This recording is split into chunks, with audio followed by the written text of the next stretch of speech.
Pai amado, Senhor nosso Deus, queremos, Pai, te agradecer pelo dia de hoje, dia do Senhor.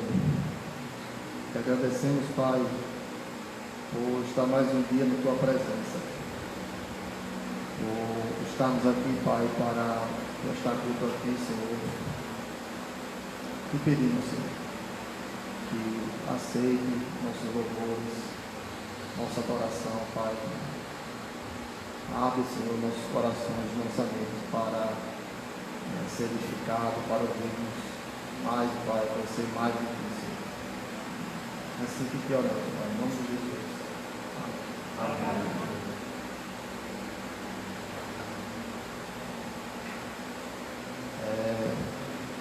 Vamos iniciar a nossa condição.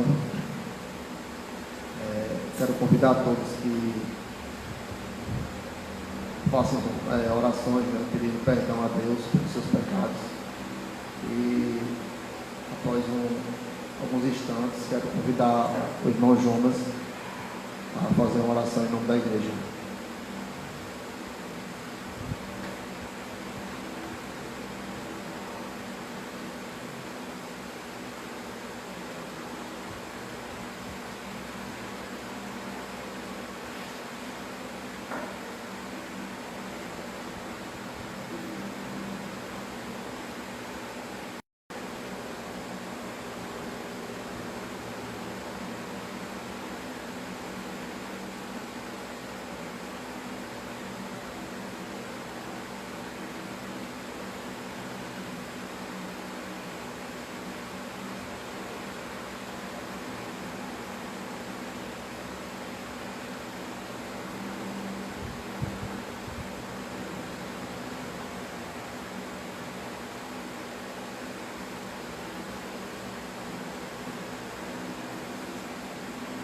Senhor Deus nosso, pedimos, Pai, imploramos, de joelhos, totalmente humilhados, pelo teu perdão, Senhor. Pois tu és Deus misericordioso e justo. E, portanto, Senhor, pedimos para ministrar, Pai, apenas segundo a tua justiça, segundo o teu poder, Senhor, mas ministrar a tua misericórdia. O Senhor, meu Pai, vem fazer com que nós sejamos cada vez mais parecidos com o teu Filho. Santifica-nos, Senhor, e fala que nós devemos nunca mais pecar para a nossa vida. Tu és santo, és Deus bom, és maravilhoso. Em nome de Jesus, abençoa a tua igreja. Amém.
No Salmo 19.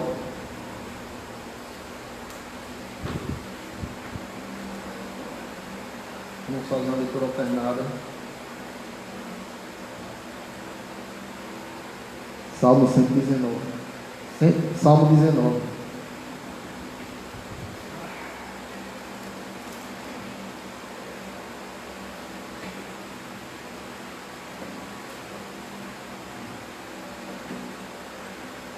Eu leio os versos ímpares e os irmãos pares.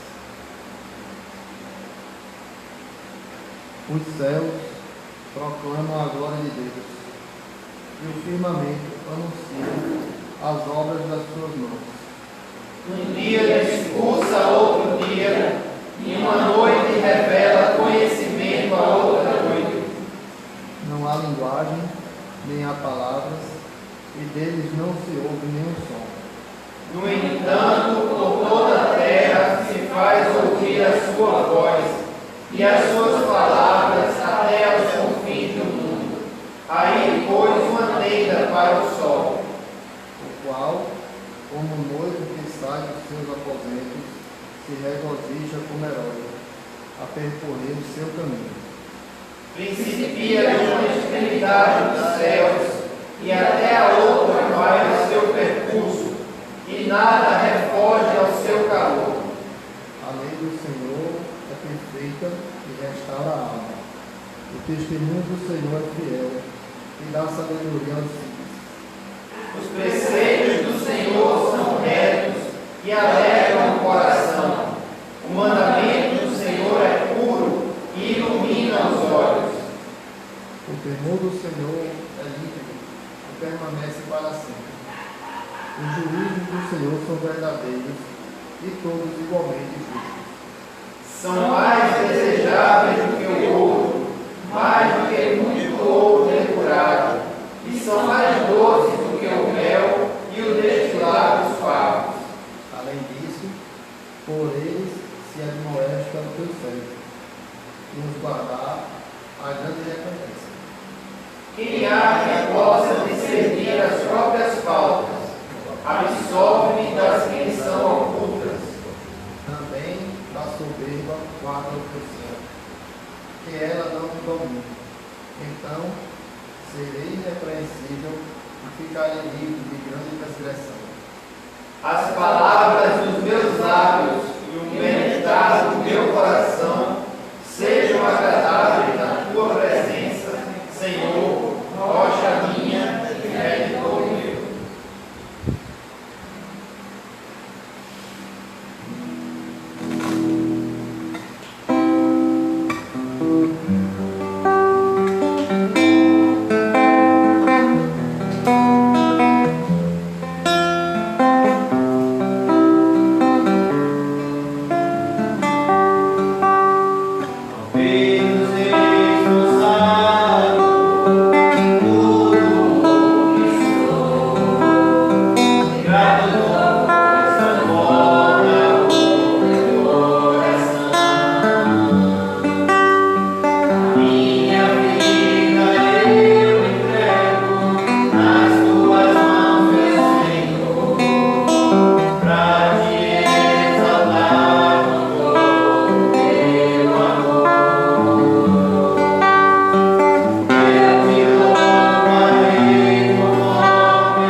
Tornai-vos, pois, praticantes da palavra, e não somente ouvintes, enganando-vos a vós mesmos. Porque, se alguém é ouvinte da palavra e não praticante, assemelha-se ao homem que contempla no espelho o seu rosto natural, pois a si mesmo se contempla e se retira, e para logo se esquece de como era a sua aparência.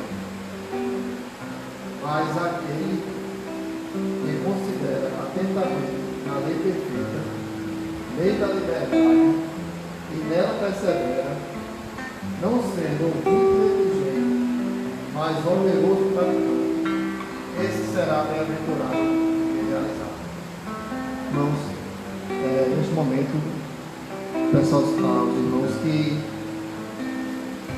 se preparem para o momento da mensagem.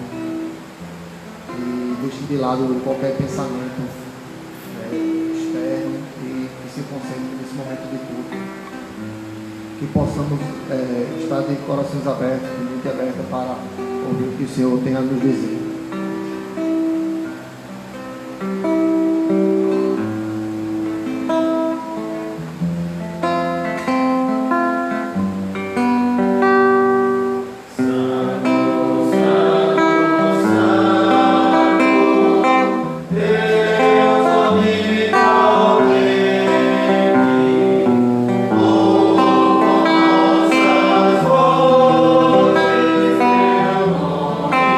Oh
Graças e paz, irmãos. Vamos abrir nossas Bíblias no livro de Êxodo, capítulo 20.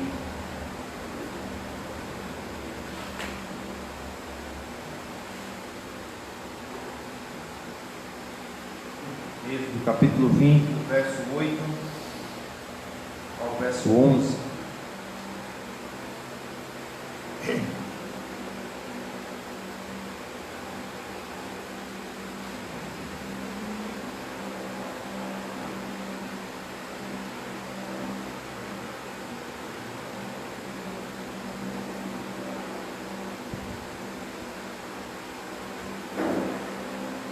Êxodo capítulo 20, verso 8 ao verso 11, assim é a palavra de Deus. Lembra-te do dia de sábado para o santificar. 6 dias trabalharás e farás toda a tua obra, mas o 7º dia é o sábado do Senhor, teu Deus.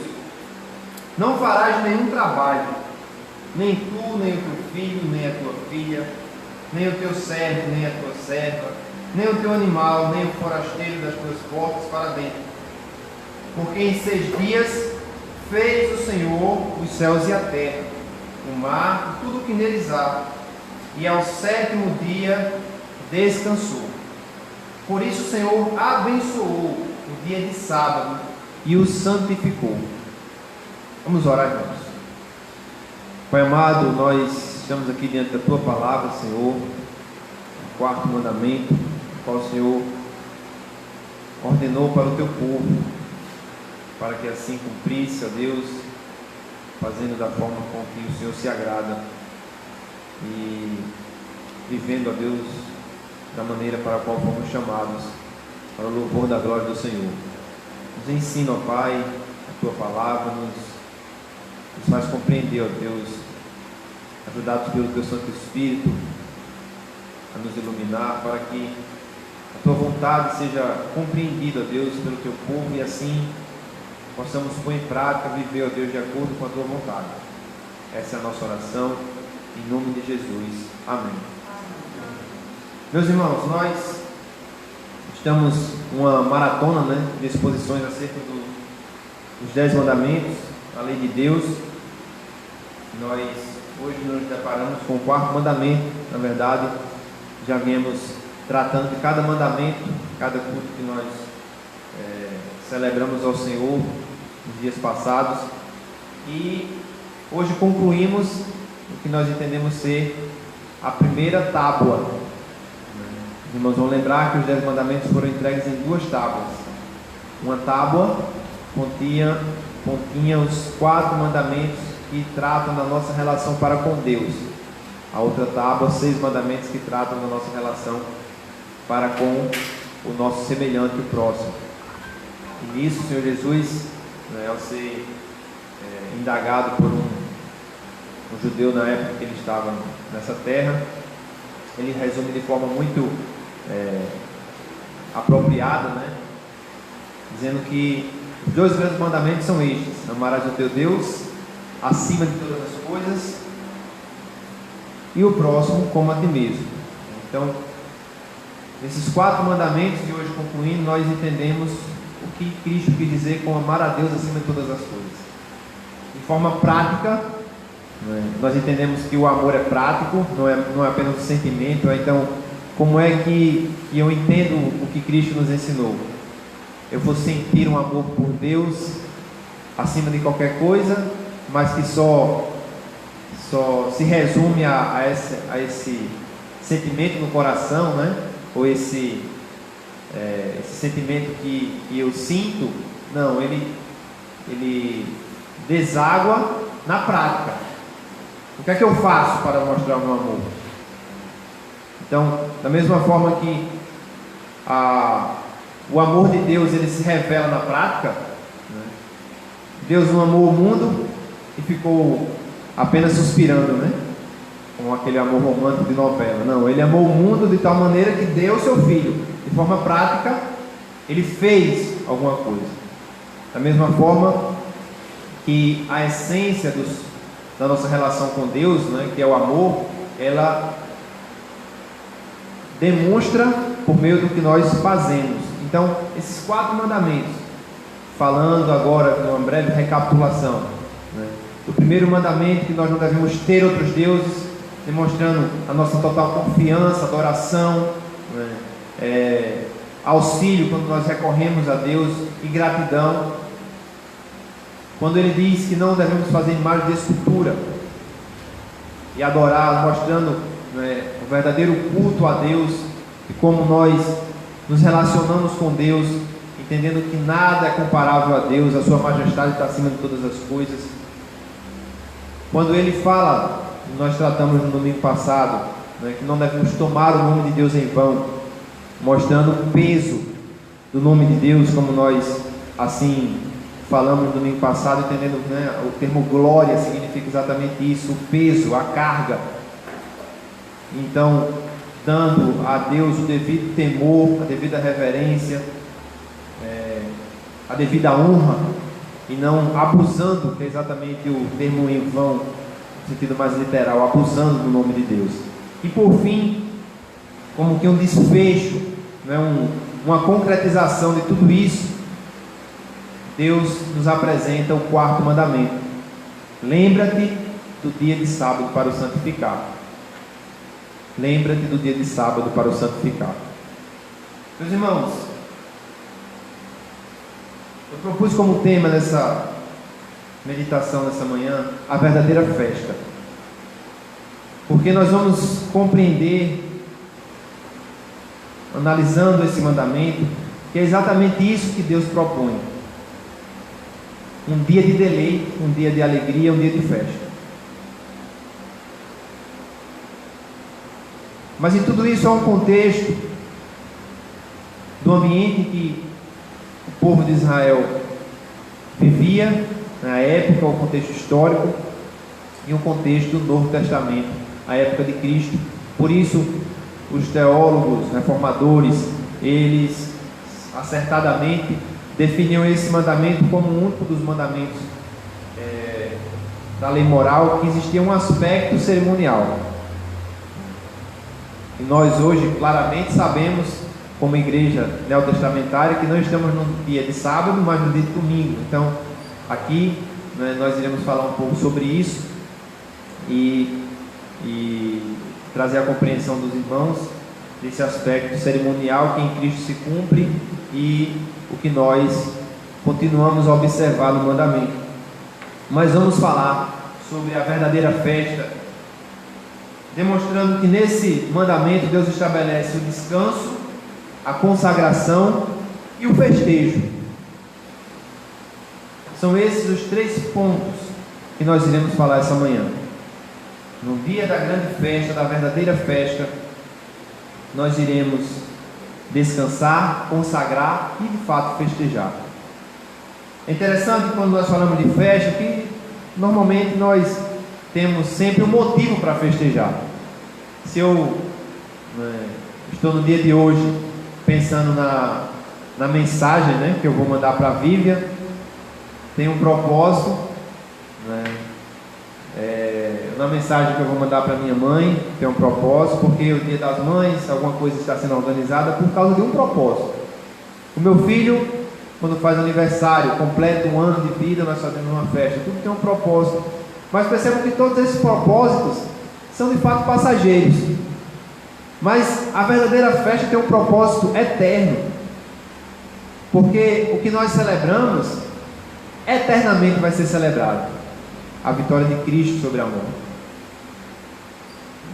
Mas iremos caminhar a cada ponto até chegar nesse grande ápice que é a festa propriamente dita, a celebração, né, ou o ajuntamento solene, como nós costumamos chamar quando falamos acerca do culto público, que é de fato o último ponto que relaciona esse dia com a festa. O primeiro ponto que nós observamos quando olhamos para o mandamento é o descanso. De fato está envolto em todo o mandamento. O próprio sábado significa descanso. A palavra Shabbat, né, no hebraico, é descanso. Então a gente poderia até traduzir essa palavra sábado por descanso. Lembra-te do dia de descanso. para o santificar. Santificar já é o próximo ponto, mas a primeira coisa que nós vemos é que Deus está mandando nós descansarmos. Descansarmos. E há um cuidado todo especial, e aqui entra o contexto histórico também. É claro que nos dias de hoje, né, a não ser alguns poucos, mas ninguém tem o costume de ter um animal. Mas no contexto do povo de Israel, todos tinham o seu rebanho, né, o seu meio de vida era a criação, dali extraíam o sustento, né, o leite do animal, da vaca. Os animais trabalhavam também na agricultura, né, cultivavam. Então o Senhor Deus, ele dá um rol, tentando demonstrar com isso que o propósito não é certamente individual, mas é comunitário. Ou seja, o propósito de Deus é que todo o povo esteja descansando. Ele diz no versículo de número 10: mas o sétimo dia é o sábado do Senhor teu Deus. Não farás nenhum trabalho, nem tu, nem teu filho, nem tua filha, nem teu servo, nem tua serva. Vejam que ele vai cuidadosamente definindo que todos que fazem parte da sua casa devem estar descansando. Nem o teu servo, nem a tua serva, nem o teu animal, nem o forasteiro das portas para dentro. Interessante que nós estamos aqui lidando exatamente com o estabelecimento de uma nação. Deus está estabelecendo a nação de Israel, entregando as leis que regem aquela nação. No processo de revelação de Deus ao povo, nessa aliança que Deus faz com Moisés, Deus ensina ao povo que ele não está se relacionando apenas com a família, né? Como foi com Jacó, com Abraão, tu e teus filhos. Mas a proposta de Deus, o reino de Deus, é de uma nação, de fato, que é regida por leis, por estatutos, né, que são a vontade de Deus. E aqui em Israel é exatamente isso. E o contexto mostrava, pela própria costume da época, que alguns que não eram da linhagem de Israel, que não faziam parte do povo, do sangue, mas eram forasteiros, alguns escravos, né, alguns que compreenderam o rei de Israel e procuraram servir esses deuses, no entanto tinham que fazer parte de todos os ritos, né? Eles também eram abraçados aqui pelo dia do Senhor, de tal forma que não só os da linhagem de Israel, mas todo o povo, quem fizesse parte do reino, deveria estar naquele dia descansando. E aqui nós temos um grande problema, que durante toda a história foi distorcido, foi perdido a finalidade, o propósito. É um termo chamado casuísmo. Não sei se os irmãos já ouviram falar, mas da primeira vez que eu ouvi também, lendo, né, sobre os comentários sobre esse mandamento, eu também estranhei. Mas o casuísmo é uma interpretação, um apego excessivo à formalidade, ou se basear em casos e não em princípios. O que é que esse termo quer dizer na prática? Nós vemos muito isso acontecer, somente os novos convertidos. O dia do Senhor, aí começa: será que eu posso ir na praia no dia do Senhor? Será que a minha mulher pode fazer o almoço? Eu tenho que fazer no sábado, para no dia do Senhor não fazer nada, né? Será que... E aí a gente começa a lembrar que os fariseus fizeram a mesma coisa, né? Eu não posso fazer isso, eu não posso pegar a cama, eu não posso... Então, entraram num apego à formalidade e começaram a perder o sentido do que é o descanso. Isso não somente os fariseus fizeram, mas os próprios reformadores, os puritanos, Eu lembro que eu estava trazendo um estudo para a mocidade um dia desse, e eu estava mostrando que Richard Baxter, né, um grande puritano, muito material foi promovido, né? Ele fez muita coisa, escreveu muito, mas em um dos seus escritos ele mostra a forma como as pessoas deviam separar o dia do Senhor. E aí ele diz: vai ter que acordar cedo, logo quando acordar vai fazer uma leitura do Salmo, toma um café, mas não coma muito, né? Então depois do café faz uma oração, caminha para a igreja, preste atenção na mensagem, quando voltar pergunta-se aos filhos o que é que aprenderam da mensagem, depois come, e aí então faz uma leitura de outro salmo, e ele sai detalhando, né, exatamente fazendo isso, o casuísmo, colocando a forma, e aí terminou-se que as pessoas passavam o dia e estavam exaustas, ao invés de descansar. E o termo bíblico é exatamente tomar fôlego. A ideia de descanso, não é de tomar fôlego. Ou seja, Deus ele estabeleceu, e aí nós começamos a entender o conceito cerimonial, porque o descanso não é um descanso por si mesmo, né? O descanso tem um propósito. Então Deus, quando estabeleceu o descanso, ele estabeleceu exatamente baseado na sua criação, porque assim como Deus criou o mundo em 6 dias, trabalhou, no 7º ele descansou.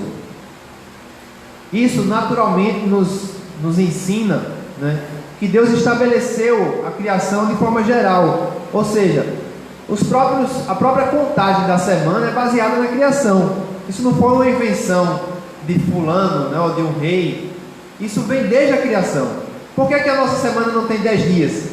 Alguém já provou pensar nisso? Por quê?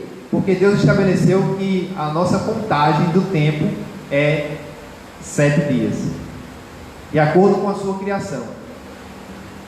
Os ímpios, né, ainda não atentaram para isso, muitos deles, né? Mas tentam apagar tudo que seja lembrança de Deus, os ateus, os que se levantam contra Deus, mas continuam contando a semana baseados na criação. Então Deus ele mostra que nós temos 6 dias para trabalhar, para cuidar dos nossos afazeres, para o sustento da família, né, para se dedicar às coisas concernentes à nossa casa, né, ao nosso alimento. Mas um dia nós devemos separar para o descanso.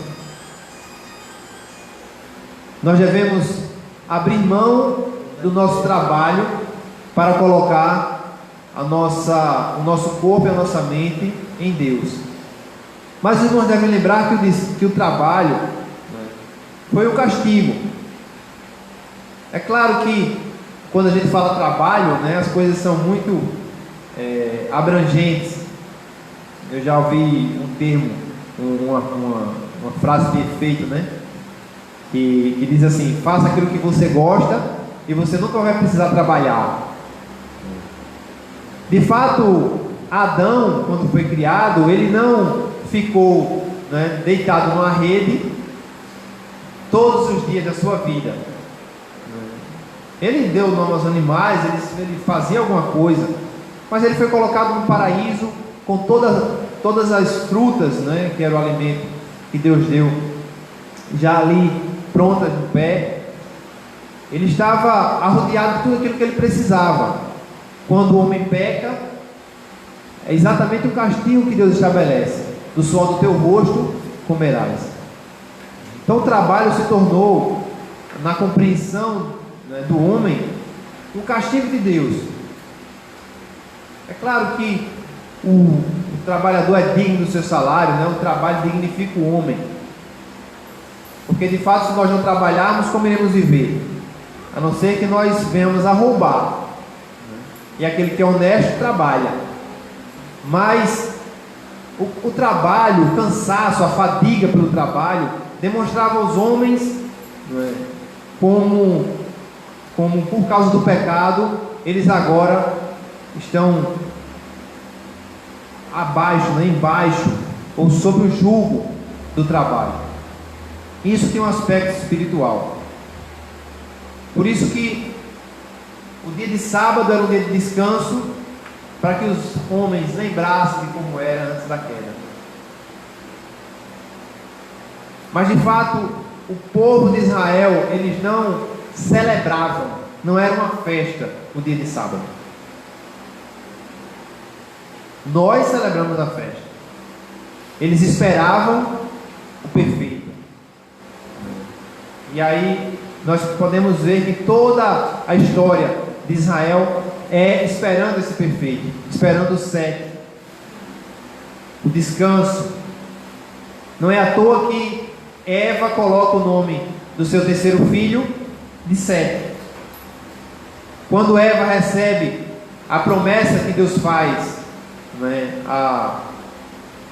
ao seu povo, de fato representado por Adão e Eva naquele momento, e da mulher viria o herdeiro, né, ou viria o filho que esmagaria a cabeça da serpente, ela naturalmente tomou que o seu filho iria esmagar a cabeça da serpente. Quando viu que Abel foi morto por Caim, o próximo filho,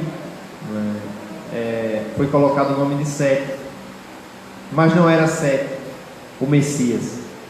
Também os pais de Noé colocaram o nome dele de Noé porque tinham a esperança de que ele faria descansar do trabalho. Está lá registrado em Gênesis. Então, essa compreensão de que o trabalho era o jugo de Deus, e que as pessoas estavam sendo castigadas pelo suor, pelo cansaço, pelo trabalho, e um dia iriam descansar, apontavam para a vinda do Messias. E percebam como é interessante que a Páscoa era uma festa. A Páscoa era uma celebração do Cordeiro que foi morto, e por causa dele o povo saiu do Egito, foi liberto da escravidão. E nós já falamos muito aqui, né, que a nossa Páscoa não é a Páscoa que se comemora no mês de março. A nossa Páscoa é todo domingo. A Páscoa que se comemora no mês de março é a Páscoa judaica, é a festa judaica, porque eles lembravam do Cordeiro que foi morto, o sangue colocado nas portas, e a morte por causa do sangue não entrou naquela casa, e por causa dessa 10ª praga eles foram libertos por Deus do Egito. Mas o sábado não era celebrado como uma festa. O sábado era uma esperança do dia de descanso. Então, somos chamados a descansar. Cuidado de não estar voltado para o trabalho. E nos dias de Neemias, o sábado era profanado, e até Neemias ser levantado por Deus para reorganizar o povo de Israel. As portas de Israel eram abertas no dia de sábado, e os comerciantes vinham de todos os lugares, Lembre de uma feira, É exatamente o que acontecia.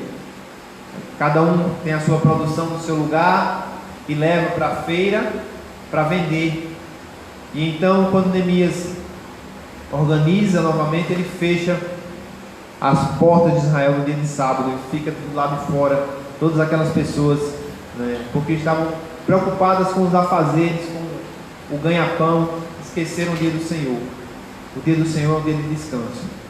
Descanse do seu trabalho, descanse dos seus afazeres. A nossa confissão, ela fala acerca do dia do Senhor.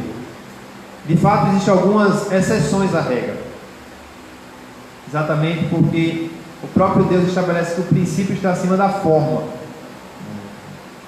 Trazendo ainda alguns puritanos, alguns deles diziam que devia ser estabelecido quais são os trabalhos que podem ser usados, podem ser executados no dia do Senhor.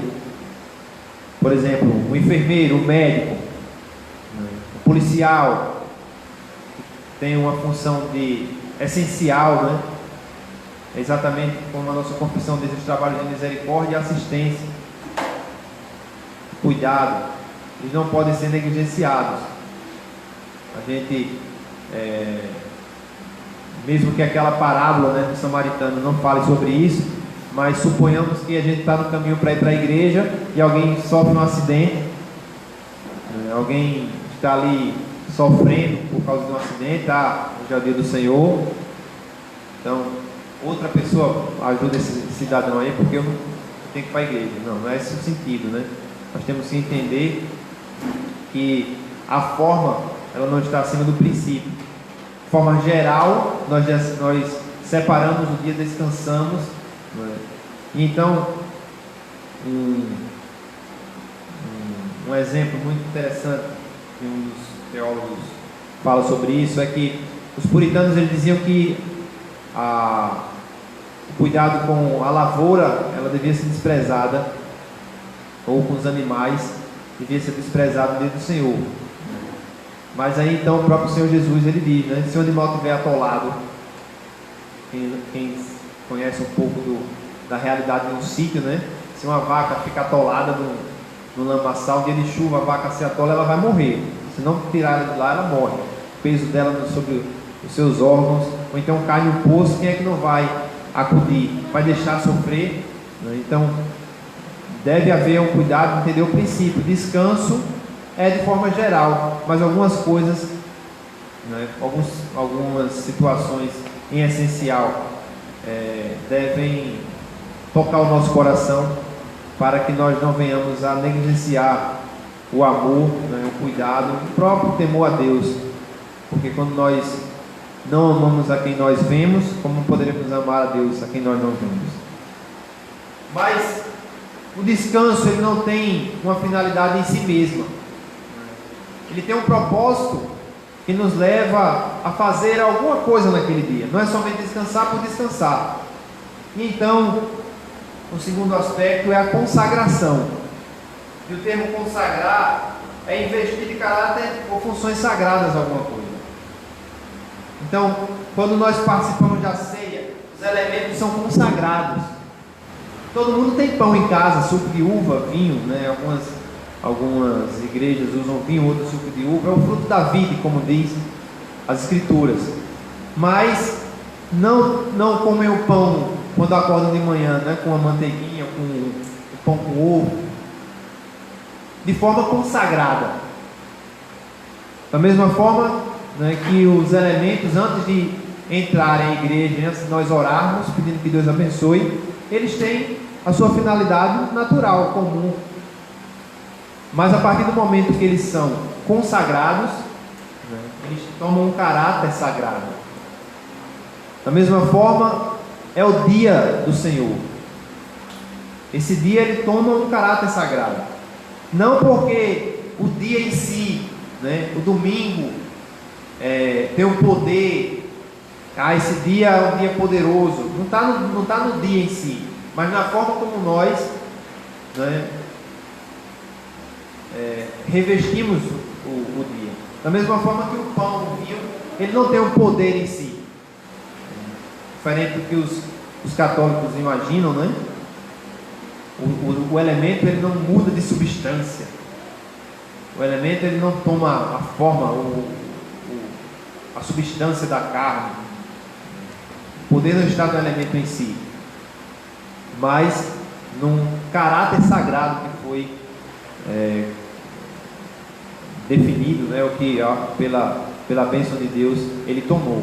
Da mesma forma, o dia que nós descansamos, ele não é apenas um descanso do nosso trabalho semanal, para que nós tomemos fôlego, né, sem algo voltado para Deus.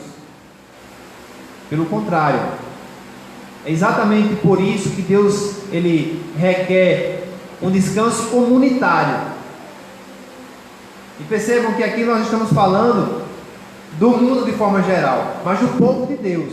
Então, o povo de Deus, a comunidade de Deus, deve descansar naquele dia, porque tem um propósito além, né? Claro, tem um cuidado com o fôlego, tomar fôlego, mas existe um propósito além. Aquele dia deve ser consagrado. E então, Em todos os momentos que olhamos para o Antigo Testamento, nós vemos todo o cuidado de consagrar o dia do Senhor, o sábado, né, o descanso, o culto, né, a cerimônia, todos os afazeres dos sacerdotes, do povo de Deus, tinham o intuito de tornar aquele dia voltado para Deus. Por isso ele diz: lembra-te do dia de descanso, né, ou lembra-te do dia que você vai descansar. Para quê? Só para descansar? Não, para o santificar, para o separar para Deus. Então, a consagração, ela vai tomando um corpo maior no decorrer da história do povo de Israel. Percebam que lá no início, no livro de Gênesis, ao contar a história da humanidade de forma geral, o profeta Moisés, ele diz: e então começou-se a invocar o nome de Deus. A consagração, a busca pelo relacionamento com Deus, ela foi tomando forma. Em Êxodo capítulo 20, quando Deus determina a forma de culto, né, como deveria cultuar, as coisas vão tomando forma. E então nós temos os aspectos cerimoniais, que em Cristo são cumpridos, e nós temos toda a forma neotestamentária, né, ensinada pelos apóstolos, de como nós devemos consagrar esse dia a Deus. Mas percebam que tudo isso está muito envolto nos princípios mesmo. Nós não temos, por acaso, uma definição formal do dia do Senhor. Já pararam para pensar sobre isso? Porque muitos procuraram, né, aquela antiga ideia do casuísmo, de dizer que é o que não é, mas o princípio é bem estabelecido. Nós devemos descansar no nosso trabalho, nós devemos consagrar esse dia para festejarmos. Então, as formas de cada um, elas podem ser diferentes, desde que estejam todas baseadas no mesmo princípio. O dia é dedicado ao Senhor. Então, se nós pegarmos o dia do Senhor e priorizarmos as nossas coisas, nós estaremos pecando. Mas aí, então a gente começa a pensar: então pode isso, pode aquilo, né? Pode tocar nisso, pode pegar naquilo, pode fazer isso. É o que o apóstolo Paulo vem criticar. Mas se nós estivermos baseados no princípio, acordei nesse dia, existe até um cuidado de saber onde é que começa o dia e onde é que termina, né? Se é no nascer do sol, se é na nossa contagem dos dias de hoje, né, que o dia começa depois da meia-noite. E então, qual é o momento que eu vou descansar? Volta novamente essa ideia do casuísmo. O dia do Senhor é um dia de descanso. Descanse o seu trabalho, volte esse dia para Deus. É um dia onde nós consagramos. Então, aquilo que normalmente é corriqueiro, né, nesse dia seja enfatizado o propósito, o trabalho, né, voltado para Deus. Nas coisas normais nós descansamos. Mas por último, meus irmãos, o dia do Senhor é um dia de festa. Como eu falei no início, nós temos no Novo Testamento algo que transcende aquilo que era executado no sábado, no dia de descanso. No dia de descanso, no sábado, no Shabá, no Antigo Testamento, eles esperavam o filho da mulher que traria o descanso. Nós, no dia de hoje, festejamos esse Messias, o Cristo que nos trouxe o descanso. Por isso que tanto o apóstolo Paulo como o próprio Senhor Jesus, ele compara o reino de Deus, o culto, como uma festa. Está lá em 1 Coríntios capítulo 5.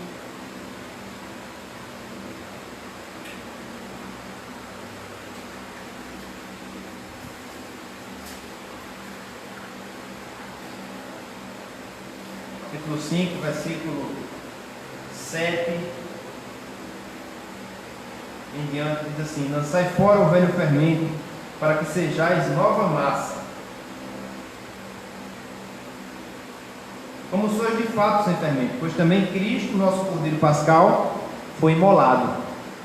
Por isso, celebremos a festa, não com o velho fermento, nem com o fermento da maldade e da malícia, e sim com os asmos da sinceridade e da verdade.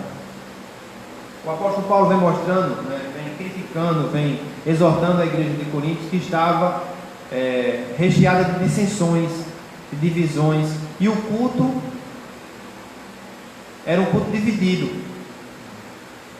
A ceia era dividida, o culto era dividido, as pessoas davam mais valor ao que Paulo falava do que o que Pedro falava, E aí o apóstolo Paulo vem criticar isso, e ele vem dizer: olha, vamos celebrar a festa não com divisões, com malícia, mas vamos celebrar a festa com a sinceridade do coração. Então, o culto é uma festa. As particularidades do culto são tão semelhantes às particularidades de uma festa: a preparação, o louvor, o alimento. Por isso que, quando me aprofundei mais sobre esses aspectos, entendi que a ceia do Senhor, ela deve ser praticada, ela deve estar presente em todo culto, todo domingo, porque é a celebração da festa. Imagine a festa sem os comes e bebes, como nós chamamos. É um princípio natural que a ceia, o alimento, a festa seja regada ao alimento. Só que a verdadeira festa tem o próprio Cristo como alimento. Ele mesmo disse que é a verdadeira comida e a verdadeira bebida. Então, nós estamos celebrando uma festa. Esse deve ser o nosso sentimento.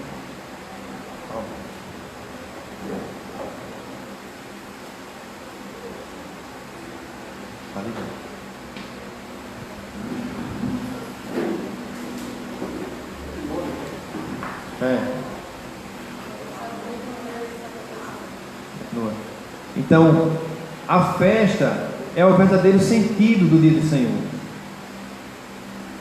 E, meus irmãos, nós temos várias passagens onde nós encontramos o povo sendo chamado para festejar, por vários motivos, desculpas, abrindo mão. O Senhor Jesus, ele registra, relacionando o reino de Deus com uma grande ceia que o Pai deu e convida a todos. Claro que naquele contexto está sendo levantado a ideia dos judeus que estavam desprezando a Cristo, mas ele diz que o reino de Deus é uma grande festa e os servos são levados, são ordenados a convidar, e as pessoas desprezam. O Cordeiro Pascal foi morto, por ele nós temos a salvação, e então nós recebemos a ordem de participar dessa grande festa. A festa porque nós somos convidados, nós recebemos as vestes. No contexto de hoje nós recebemos um convite, mas na época de Jesus, um casamento, aqueles que recebiam as vestes oficiais eram chamados ao casamento por aquele convite. Era aquela roupa que caracterizava que você estava sendo convidado. Então, no dia de hoje nós recebemos um convite. Então nós somos convidados porque nós recebemos o sangue de Cristo. Somos chamados a participar dessa festa. E de fato, não há desculpa. E é interessante que nós estamos vivendo algo que na história nunca aconteceu. Procure na história, pelo menos no registro da história, alguma coisa que fez a igreja abrir mão de cultuar o Senhor. O mundo nunca parou de amedrontar, de acusar, né, de colocar empecilhos para que o culto acontecesse. Nunca parou. Desde a perseguição dos cristãos primitivos até a transformação do culto em outras coisas, né, a distorção do culto, como nos dias de hoje está acontecendo. Mas os verdadeiros cristãos nunca abriram mão disso. Isso é uma novidade. Conversando com nossos irmãos hoje pela manhã, Augusto Nicodemos, né, lembrando, né, que se de fato nós estivermos passando pela grande tribulação, a igreja vai ser diminuída de tal forma, né, que vai ser quase que inexistente. Claro que a igreja nunca vai deixar de existir, mas essa realidade que nós vivíamos até pouco tempo, com relação às igrejas, né, abertas e domingos de todo mundo, essa realidade vai mudar. Mas o povo de Deus não pode abrir mão da festa. E para concluir, meus irmãos, eu quero exatamente ler uma passagem em que o Senhor Jesus traz uma parábola do livro de Lucas,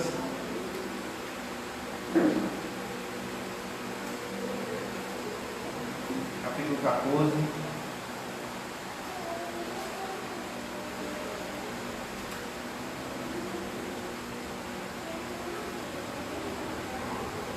versículo 15, diz assim, 15 em diante. Ora, ouvindo tais palavras, um dos que estavam com ele à mesa disse: Bem-aventurado aquele que comer pão no reino de Deus. Ele, porém, respondeu: certo homem deu uma grande ceia e convidou muitos. À hora da ceia, enviou seu servo para avisar os convidados: vinde, porque tudo já está preparado. Não obstante, todos, a uma, começaram a escusar-se. Disse o primeiro: comprei um campo e preciso ir vê-lo. Rogo que me tenhas por escusado. Outro disse: comprei 5 juntas de bois e vou experimentá-las. Rogo que me tenhas por escusado. E outro disse: casei-me, por isso não posso ir. Voltando o servo, tudo contou ao seu senhor. Então, irado, o dono da casa sai depressa para as ruas e becos da cidade e traz para aqui os pobres e aleijados e cegos e coxos. Depois lhe disse o servo: Senhor, feito está como mandaste, e ainda há lugar. Respondeu-lhe o Senhor: sai pelos caminhos e atalhos e obriga a todos a entrar, para que fique cheia a minha casa. Porque vos declaro que nenhum daqueles homens que foram convidados provará a minha ceia. E então, ainda no mesmo contexto, o Senhor Jesus disse: grandes multidões o acompanhavam, e ele voltando-se lhes disse: se alguém vem a mim e não aborrece a seu pai, mãe, mulher, filhos, irmãos e irmãs, e ainda sua própria vida, não pode ser meu discípulo. E qualquer que não tomar a sua cruz e vier após mim, não pode ser meu discípulo. Pois qual de vós, pretendendo construir uma torre, não se assenta primeiro para calcar a despesa e verificar se tem os meios para concluir, para não suceder que, tendo lançado os alicerces e não a podendo acabar, todos os que a virem zombem dele, dizendo: este homem começou a construir e não pôde acabar. O qual é o rei que, indo para combater um outro rei, não se assenta primeiro para calcular se com 10.000 homens poderá enfrentar o que vem contra ele com 20.000? Caso contrário, estando o outro ainda longe, envie-lhe uma embaixada pedindo condições de paz. O Senhor Deus, o Senhor Jesus, Ele nos mostra que o que nós iremos enfrentar não é pouca coisa. Semelhante a um exército de 10 homens que vai enfrentar um exército de 20.000 homens. 10.000 para 20.000. Ou alguém que constrói uma torre e tem muita coisa para fazer. Mas então ele conclui: assim, pois, todo aquele que dentre vós não renuncia a tudo quanto tem, não pode ser meu discípulo. Nós estamos claramente enfrentando uma dificuldade de cultuar ao nosso Deus. Alguns tomam como motivo, e nós entendemos de fato, né, o medo de pegar a doença. Mas o Deus que permitiu que essa doença viesse é o mesmo Deus que determinou o culto. O Deus que permitiu que os romanos e judeus perseguissem os primeiros cristãos, ou Deus que permitiu que as cruzadas, né, na verdade não as cruzadas, mas a contra-reforma também perseguisse os cristãos reformados, é o mesmo Deus que permitiu que essa doença viesse ao mundo. E é o Deus da cura. E é o Deus da cura. Mas se qualquer um de nós venhamos a pegar essa doença e morrer por causa dela, deixaremos, ou medo ou pavor nos fará abrir mão do culto a Deus? E algo que parecia ser tão breve, não, será 1 ou 2 semanas, já se estende por mais de um mês. Já tem igrejas aí que tem mais de tem quase 2 meses que não cultuam publicamente, que o povo não se reúne, que a ceia, aí começaram a inventar agora ceia online, né, batismo online, culto online. Nós já tivemos até alguns debates, né? E é fato que os irmãos, aqueles que se aprofundam na palavra de Deus, entendem que não existe outra forma de cultuar a Deus a não ser reunindo o povo de Deus, a não ser de forma pública, com um ajuntamento solene. Que Deus nos abençoe, meus irmãos. Que Deus, diante de tudo isso, nos preserve, né, de acordo com a sua vontade, cumprindo a sua palavra. Vamos orar ao nosso Deus. Pai amado, te louvamos, Senhor, por esse momento, te louvamos, ó Deus, pela tua providência, pelo teu cuidado. Guarda-nos, Senhor, das tentações do mundo. Guarda-nos, Senhor, de abrirmos mão, Pai, da tua lei, da tua vontade. Ó Deus, e que o teu nome seja sempre adorado por nossos lábios. Ó Deus, pelo teu povo, a qual o Senhor, pelo sangue do teu Filho, que morreu naquela cruz, comprou para o louvor da tua glória, Senhor. Abençoa-nos, ó Pai, é assim que nós te oramos em nome de Jesus. Amém.